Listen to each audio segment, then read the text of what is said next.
ये कच्छी बच्चा है, कच्छी है, बड़े सिंह नहीं करेगा, नाव झालर गिरा सकता है ये, क्योंकि इसकी सलामी बता रही है। ये छोटा मुंह दिख रहा है मुझे इसका।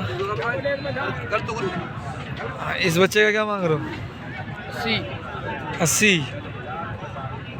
80,000 रुपये मांग रहा है इस बच्चे को। साथ वाले का 80 के हिसाब से।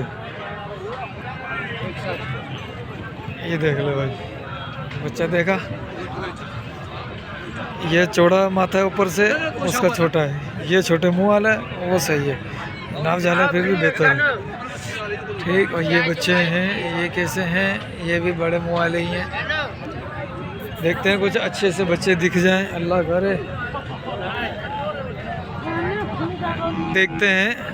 और कंकरी यहाँ पर भी अच्छा होता है, तलहार मंडी में भी अच्छा होता है, टंडू मोहम्मद खान में भी अच्छा होता है। ये बच्चा भी सही लग रहा है।